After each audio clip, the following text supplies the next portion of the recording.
Hey guys, this is Vadim with Max Tech, and a lot of you guys were asking for this video, so here it is. As you guys know, we've been testing Apple's new M1 Max for about 3 weeks now, and it's clear that Apple is totally revolutionizing the computer industry by giving us incredible performance while getting even more impressive battery life than we expected. For example, we compared the M1 MacBook Pro to the base 16-inch Intel model, and when the 16-inch went down to 3% of battery life remaining, the M1 was at a staggering 67% battery life. We then compared the M1 Mac Mini to our $2,550 iMac, and the most impressive part was the performance per watt, being over 6 times higher on the M1 CPU and over 9 times higher in terms of the graphics. Results like this are extremely exciting because we know that Apple's going to be transitioning the rest of their Mac lineup over to their own M series of chips, and that's exactly what this video is all about. Yes, I'm talking about the Apple M1X chip, which is rumored to be going into next year's higher end Macs, like the 16-inch MacBook Pro. Now, I'm not only going to be discussing the performance and features that we should expect to go into the M1X, but I'm also going to talk about which other Macs this chip is going to be going into and how those Macs should be getting fully redesigned as well. So let's get right into it. Way back in April, before Apple even announced the transition to their own silicon, it was reported that Apple's first ARM chip would be a 12-core, 5nm SoC. But that obviously didn't happen since the M1 chip has a total of 8 cores, including 4 efficiency cores and 4 high-performance cores. And now it's pretty clear that the 12-core chip that they were reporting on is still actually coming next year in the form of the M1X chip, or at least that's the most probable name for it, since the M2 chip won't be coming out until a full year after the release of the M1. Now this matches up to recent rumors of 2 redesigned MacBook Pros coming in 2021, more specifically the 14-inch and 16-inch models. And of course, there are also rumors of a redesigned 24-inch iMac coming early next year as well. And I'm going to be talking about all of that in just a couple of minutes. Now, getting back to next year's M1X chip, it'll be packed with the same 4 efficiency cores, but it'll come with double the performance cores, 8 instead of 4. And keep in mind that the cores themselves will stay essentially the same. So the single core performance shouldn't change much at all compared to the M1. However, the multi-core performance is going to drastically improve because of the extra 4 performance cores. So we should expect a score of around 12,000 points in Geekbench 5's multi-core test, essentially outperforming the current 12-core Mac Pro, which is absolutely insane. On top of that, we should definitely expect Apple to include more graphics cores in the M1X as well, but I'm not sure if it's going to come with 12 or 16 of those GPU cores. But if we do get 16 GPU cores, that would be insane because it'll give us around 44,000 metal score in Geekbench 5, which is more graphics performance than the crazy powerful and expensive 5600M dedicated GPU in the current 16-inch MacBook Pro. Now, one thing we could see is Apple selling 2 versions of the M1X. They could sell the base model with a 12-core GPU and give you the option to upgrade to a 16-core GPU for a couple $100 more. To do this, Apple would use silicon binning to disable the GPU cores that didn't meet quality standards, and then they would market that chip as having a 12-core GPU for a lower price, meant for the base models instead of just tossing that chip out altogether. If you think about it, Apple already did this with the M1 MacBook Air.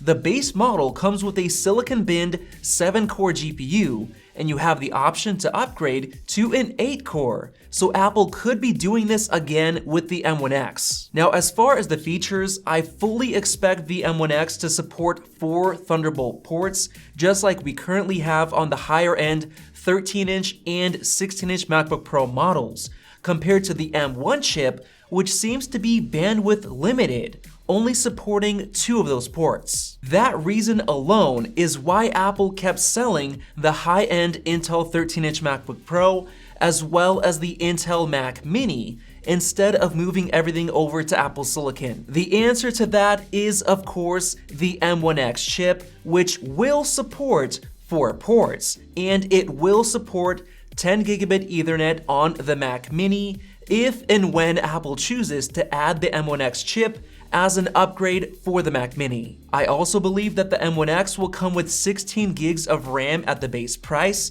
with the potential to upgrade to at least 32 gigabytes of RAM, which is currently the limit for the high-end Intel 13-inch MacBook Pro. Now, with all of that out of the way, I want to get into exactly which Macs are going to be coming with the new M1X chip, and this brings us to some recently released rumors. The Apple analyst Ming-Chi Kuo says that redesigned 14.1 and 16.1-inch MacBook Pros will be released during the first half of 2021, both of them coming with mini LED displays and Apple Silicon chips. Now, in my personal opinion, those displays are gonna come with rounded corners, just like you get with both the iPad Air 4 and the iPad Pro.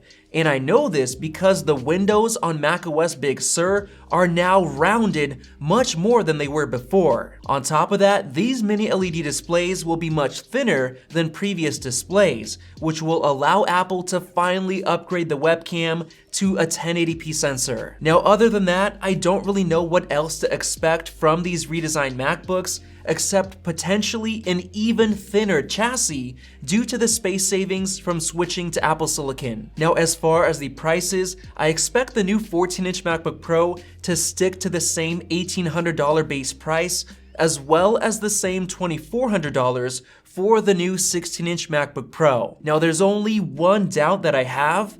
There's a chance that the 14-inch MacBook Pro will actually come with an M1 chip at the base price instead of the M1X, and Apple could find a way to just get an extra 2 ports on that model, potentially adding another I/O chip externally. In that case, Apple could easily add the M1X as an upgrade option, but I'm really hoping that the base model will come with the M1X chip, giving it an exceptional value. Now, on top of that, Ming-Chi Kuo also mentioned that a new MacBook Air is expected in 2022, so Apple could be skipping a full year before upgrading it again. Now, moving on to the iMacs, we already know that a fully redesigned 24-inch iMac is expected as soon as the first quarter of next year. So here's how I think the iMac release will happen. If the 24-inch iMac is released before the M1X MacBooks,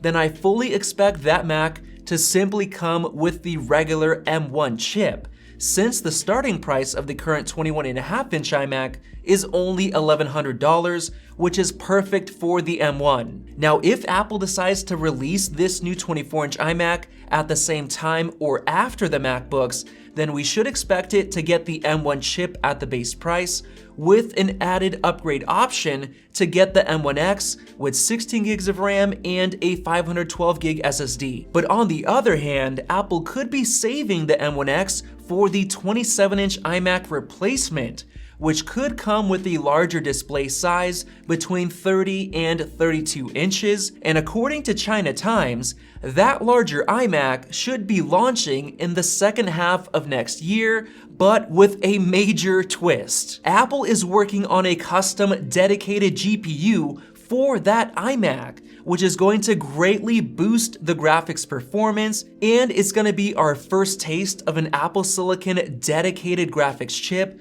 which will be extremely exciting to see since the performance per watt of the M1 chip is absolutely insane. And of course, this custom GPU technology will be improved upon even more to eventually go into Apple's Mac Pro with Apple Silicon, which in my opinion won't be coming out until sometime in 2022, but we're just gonna have to wait and see. So there you guys go. Let me know if you agree with my thoughts on Apple's roadmap for the future custom silicon Macs down in the comments section below.